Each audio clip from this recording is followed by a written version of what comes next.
Hello, and welcome to Revolutions. Episode 6.8c, Metternich. So now that we've spent a lot of time minutely focused on events in and around 1830, I want to pull back and do a broader survey of European international relations in the years after Napoleon's fall to provide some much-needed context for what is to come in 1848. And I think the best way to conduct that survey is through the eyes of the great arch-enemy of revolution, Austrian Foreign Minister Clemens von Metternich. His career is remarkable for its length. He was appointed Austrian Foreign Minister in 1809 and served in that capacity until his fall in the revolutionary year of 1848. Along the way, Metternich orchestrated the conservative reaction to the revolutionary forces of liberalism and nationalism that had been unleashed by the French Revolution and conquests of Napoleon. The international framework Metternich helped forge, and the political tactics he employed, both at home and abroad, were primarily designed to do two things: stamp out revolution and reduce conflict between the great powers.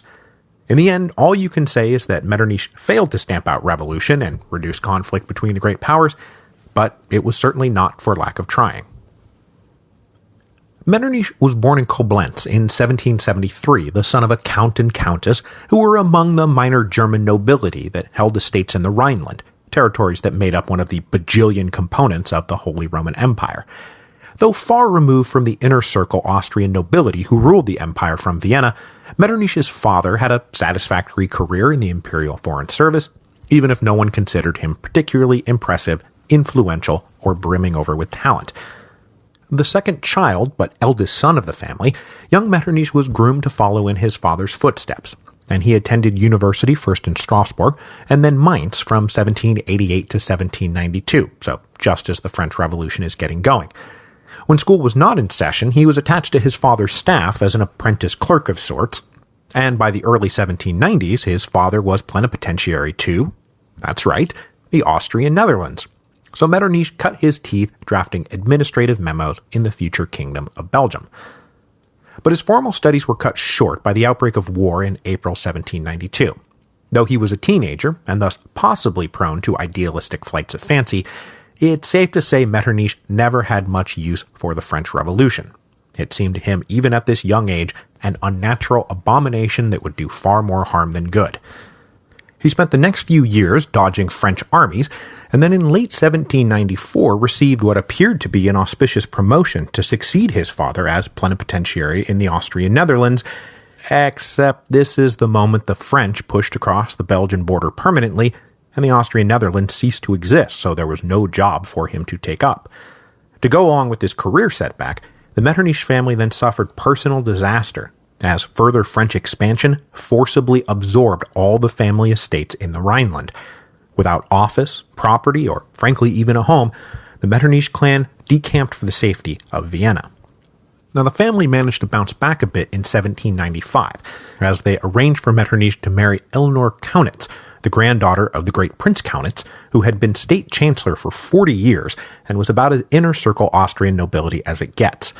The marriage into the Kaunitz family brought Metternich money, but more importantly, access to the highest rungs of Viennese society.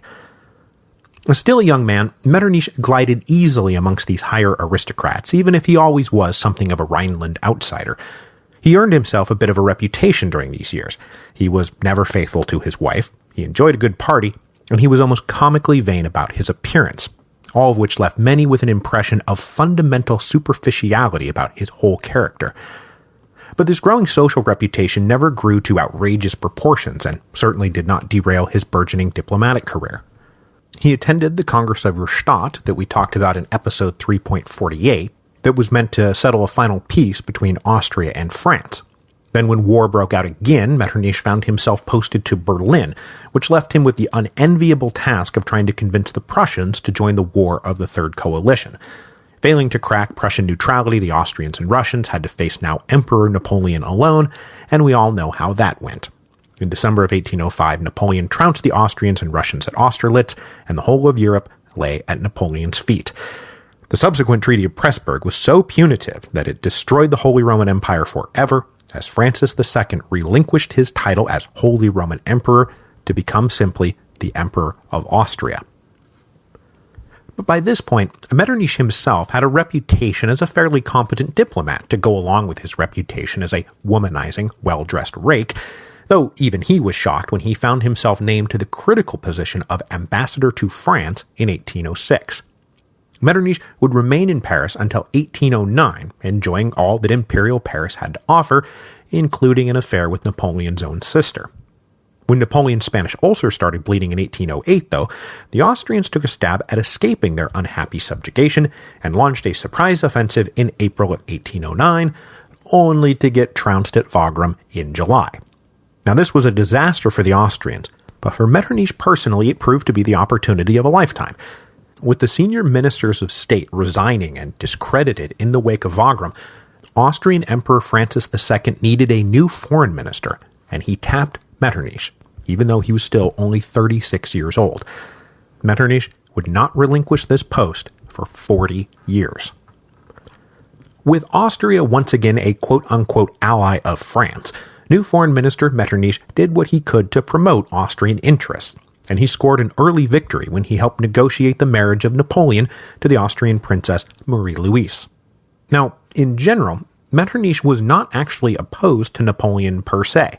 He actually admired a lot about Napoleon, especially how he had tamed the French Revolution. But what Metternich couldn't abide was Napoleon's constant push to expand his empire, to make himself master of the whole world. In Metternich's view, there was a natural order to things and a balance to great power relations that were disrupted when one power tried to rise above the rest. Metternich approved of a strong and healthy France, but one with borders that stopped at the Rhine. It was all this going over the Rhine business that he found so intolerable. So through the years of 1809 to 1813, as Austria played France's ally, Metternich did whatever little things he could to position Austria to join a new anti-French coalition should one form. Again, not with the object of crushing Napoleon and partitioning France, far from it, just to get the emperor to accept that his dominion stopped at the Rhine. With Napoleon's disastrous invasion of Russia seeming to provide Austria another opportunity to put the French back into France, in the summer of 1813, Metternich steered Austria into whatever it was, the 57th Anti-French Coalition. But upon joining the Allied coalition, Metternich's primary focus moved seamlessly from how do we defeat Napoleon to how do we not defeat him too badly. As soon as the Allies had the French on the run, Metternich officially became concerned about Prussian, and especially Russian, expansionism in a post-war world. With these new concerns in mind, Metternich engineered in November 1813 the famous Frankfurt Proposal that none of the other coalition partners really wanted to make. The proposal was that France would retain its natural borders, that is, those leading all the way to the Rhine. Napoleon would be left as Emperor of France, and the war would be over. But likely believing that accepting such a proposal would be the end of his regime at home, Napoleon rejected it, only to realize a few months later that the military situation was actually hopeless. And when he tried to accept the Frankfurt proposals in early 1814, the other allies were like, hell no, you had your chance and you blew it. With Napoleon finally put on a boat to Elba in the spring of 1814, the allies got together in Vienna, and as host of this post-war Congress, Metternich finally had the chance to guide Europe out of the horror that was a generation of revolutionary war. And Metternich was down to his very core an anti-revolutionary.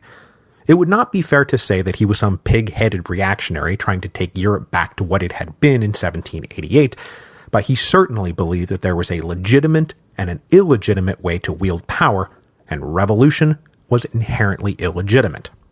Now, I don't know how much he read, or even needed to read Burke, but the conservative Burkean philosophy that change and progress was possible only if it came in slow, careful, and orderly progressions, and even then only if it was directed by legitimate social and political institutions, was deeply held by Metternich himself.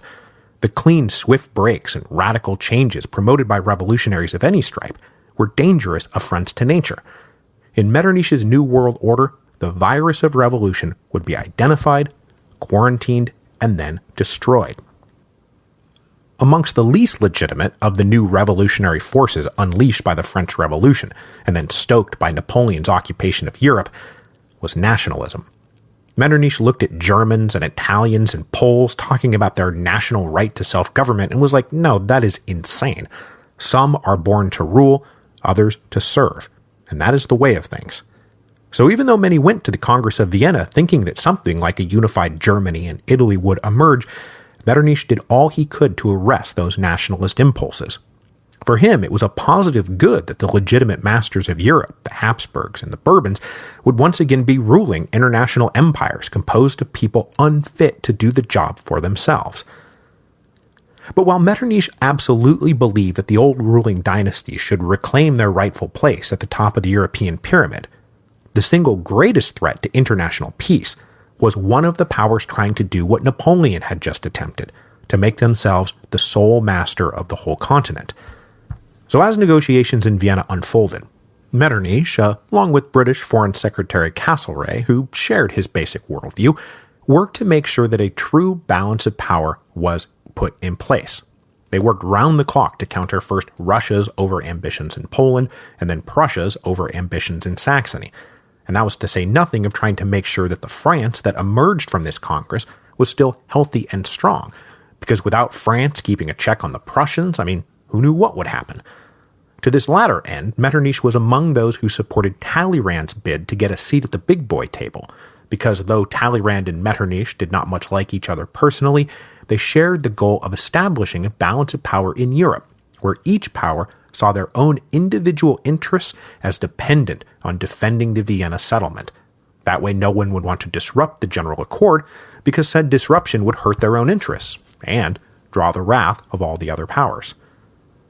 But of course, Metternich was not just there to advance his belief about conservative, legitimate empires existing in a natural and stable balance of power. He was also there to represent the Austrian Habsburgs. And though there was never any attempt to reforge the old Holy Roman Empire, Austria did walk away from the Congress of Vienna with broad expanses of territory in Hungary and Italy and Germany, and wider dynastic connections to many of the smaller Italian kingdoms.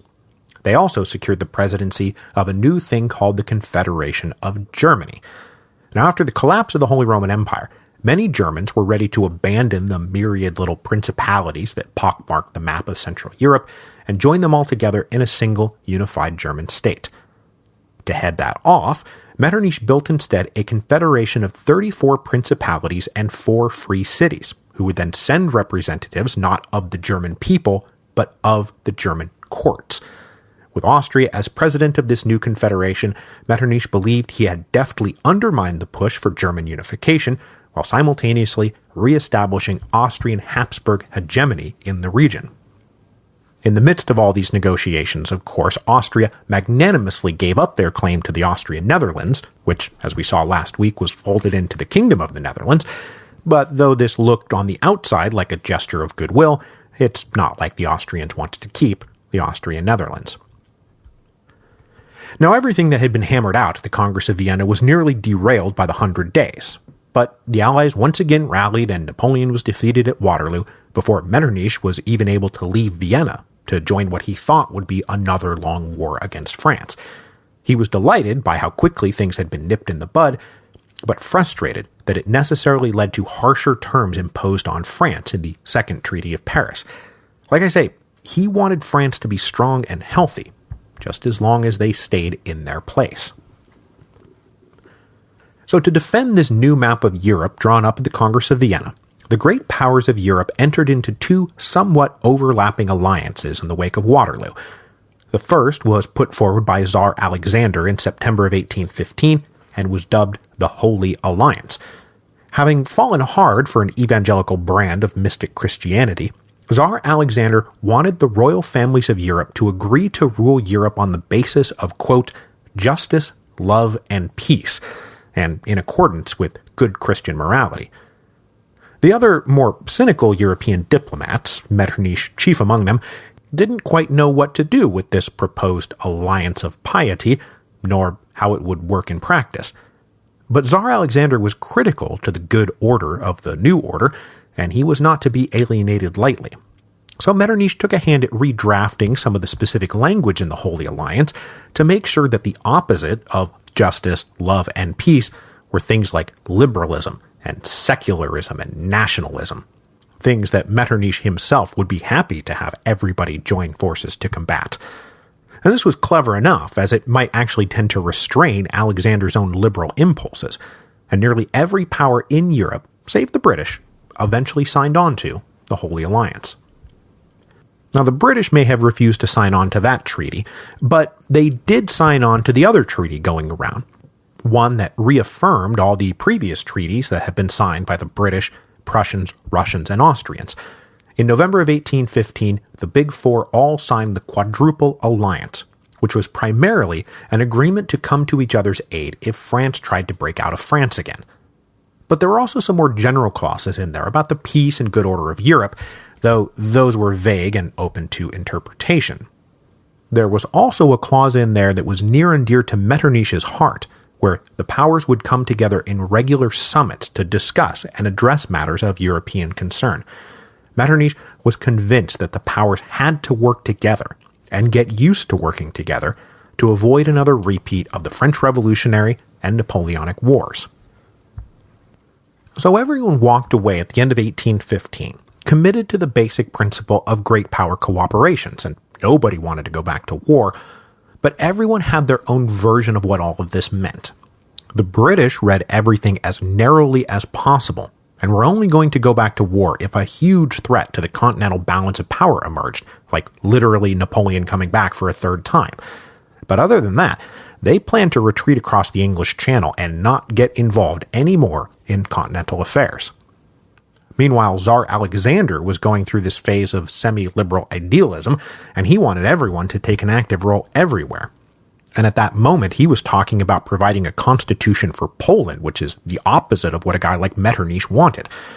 All of this gave Metternich heartburn, as he was worried about over-aggressive Russian ambitions and under-aggressive British reticence.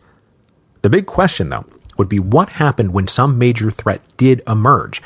Would the great powers be able to work together to quell a threat to the general peace? Now, luckily for Metternich, no such threats emerged prior to the first of the hopefully regular summits of the great powers.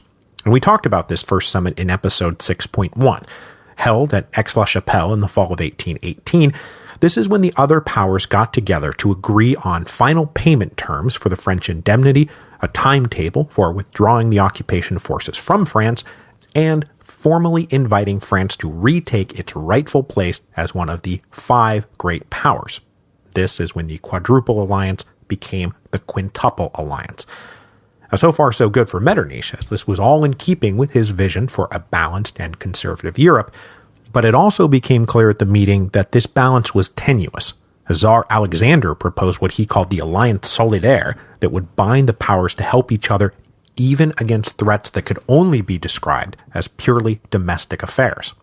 This proposal the British rejected outright, as they were not going to make themselves one of the constables of conservative Europe.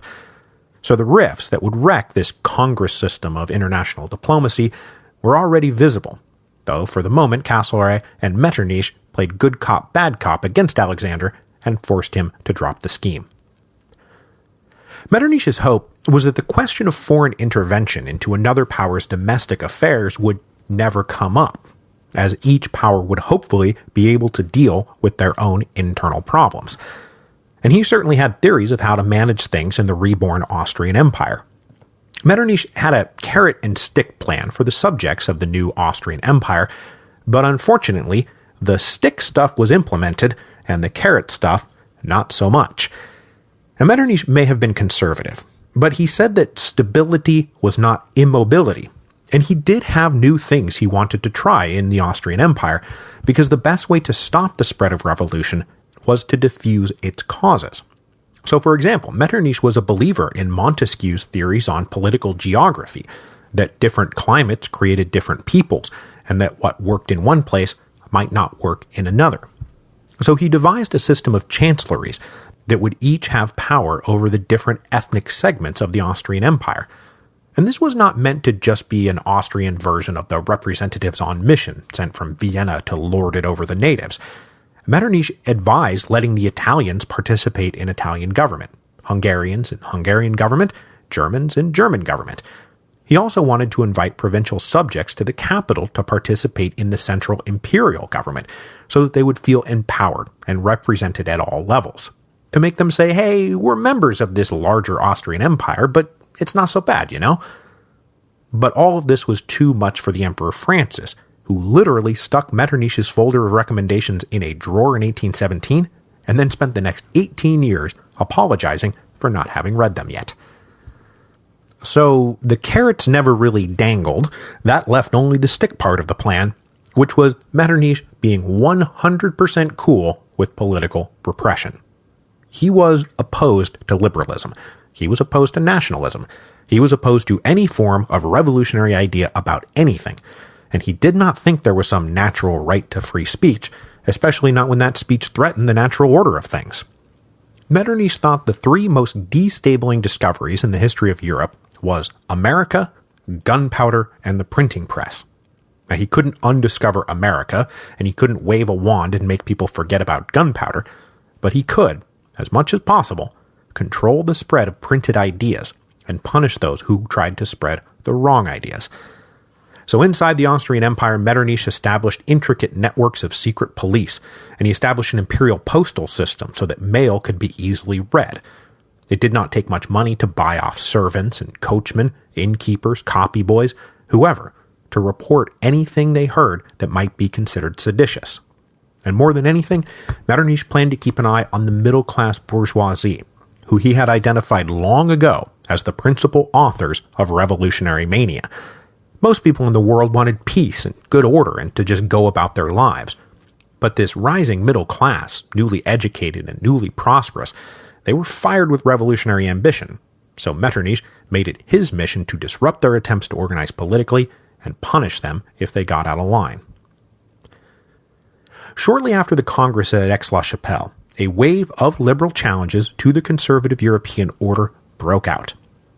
Across Greater Germany, student groups became hotbeds of liberal nationalism, and in early 1819 one of these radical students murdered a conservative writer who was rightly suspected of being in the employ of Russia. This assassination sent a wave of panic amongst the various courts of the German Confederation as they feared the growing networks of student revolutionaries. They turned to Austria and Metternich for guidance, and Metternich was happy to provide that guidance, and he steered the members of the German Confederation to the Carlsbad Decrees of September 1819. Mutually agreed to by all the constituent parts of the Confederation, the Carlsbad Decrees first required pre-approval for any printed work less than 20 pages. Publications over that size were already subject to local censorship laws. Second, they placed universities under strict political supervision. Teaching or propagating prescribed ideas were grounds for expulsion or termination, and then further it was decreed that any student expelled from school or professor fired from his post was forbidden to be enrolled or hired in any other university in the German Confederation. Third, a central tribunal was established to identify and punish activist and revolutionary leaders and lead to fines, exile, or getting tossed into a political prison. Finally, the principal danger was identified as movements favoring people's participation in government and popular sovereignty. Executed far less ineptly than the 4 ordinances that would be dropped on France a decade later, the Carlsbad Decrees crushed freedom of speech and the press and severely curtailed academic freedom in Germany, as political agents now monitored and reported and punished everything. The push for national German unification and liberal revolution was effectively forestalled. For now. But Germany was not the only place facing liberal activists in 1819 and 1820. As we discussed in episode 5.17, the mutiny in Cadiz broke out in January of 1820 and quickly blew into a full-blown liberal revolution in Spain that saw the formerly desired one, King Ferdinand, forced to accept the liberal constitution of 1812. The problem of Spain was a big test for Metternich's system, but matters were complicated considerably for him. A similar revolt broke out in neighboring Portugal, And then a few months later, another revolution broke out against the Bourbon ruler of the Kingdom of Two Sicilies in July of 1820. This last was of direct concern to Metternich and the Austrians, as it was literally right next door to their empire, and, by secret treaty, the king of the Two Sicilies was a client king of Austria. Now we'll talk more about this aborted Italian revolution next week, as it was fomented and executed by the Carbonari, that secret Italian revolutionary society that I've mentioned a few times now. The revolt in southern Italy, though, inspired action in northern Italy, and suddenly, despite all his repressive measures, Metternich was facing his worst nightmare: liberal revolution inside Austrian domains.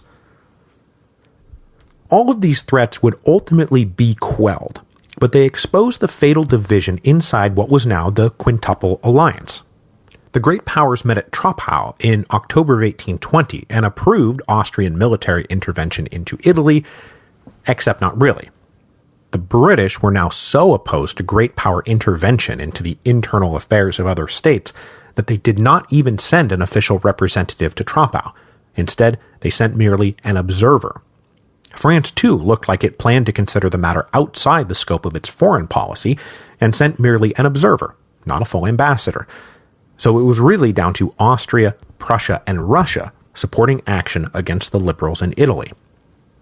This little three-way Eastern coalition invited the King of the Two Sicilies to submit a request for intervention, which he did at the follow-up meeting at Laibach in January of 1821. This request made, the Austrians prepared for war, and the Tsar pledged to put 100,000 troops along the Austrian border just in case the Austrians needed help. In the spring of 1821, the Austrians marched south and successfully suppressed the liberal Italian revolutionaries. But this still left the matter of Spain out there, which further exposed divides inside the concert of Europe. The British considered Spain to be something of their personal protectorate after years of blood and sweat in the Peninsular War, and they rejected anyone's right to intervene in internal Spanish affairs. Now, the Eastern powers may have wanted to get involved, but with Italy flaring up, it's not like the Austrians could send troops to the Iberian Peninsula, and Prussia, for her part, was unwilling to shoulder the burden alone. Now, Tsar Alexander, now returning to a conservative line after his years of flirting with liberalism, offered to march 150,000 troops right across Europe and deal with these upstart Spaniards. But Metternich, now Chancellor of Austria in addition to being foreign minister, thought that Russians being loose in Western Europe was an even greater threat to the good order of things than liberal Spaniards ruling Spain. So that left only France, who the other powers cautiously agreed to support if France decided to intervene. Now, as we saw in episode 6.1, the French did indeed intervene in 1823 and restored Ferdinand to the throne. And then to everyone's great relief, King Louis XVIII did not make any grand proclamations about, annexing Spain. But the whole incident made it clear that there was a limit to how far the great powers could actually work together. On the one side, you had the British refusing to intervene in anything, and on the other, you have the Russians volunteering to intervene in everything, and the other powers balking at giving the Russians a thin end of the wedge to ram through greater territorial claims. So no matter how hard Metternich tried, it was impossible to turn these two rigid squares of self-interest and general interest into a harmonious circle, even as he kept insisting that that harmonious circle was the natural order of things. But though it was clear the great powers were retreating to their own self-interest, the flare-ups of liberal revolution around 1820 were successfully beaten back, with only one major exception, and that was the Greeks. Now, I have managed to somehow successfully avoid talking about the Greek War of Independence, and that's because the run of events from 1821 to 1832 are on their own worth an entire, 15 to 20 episode series, but since I'm not going to cover it, I have been trying to keep the can of worms from erupting in my face. The bottom line, though, is that the Greeks revolted against Ottoman rule in 1821. The cause of Greece became a political and social flashpoint across Europe that threatened to undo all that Metternich had worked for, because here you had a bunch of nationalists declaring independence from their legitimate imperial masters. It was the opposite of what he believed in, and he worked very hard to prevent intervention on behalf of the upstart Greeks.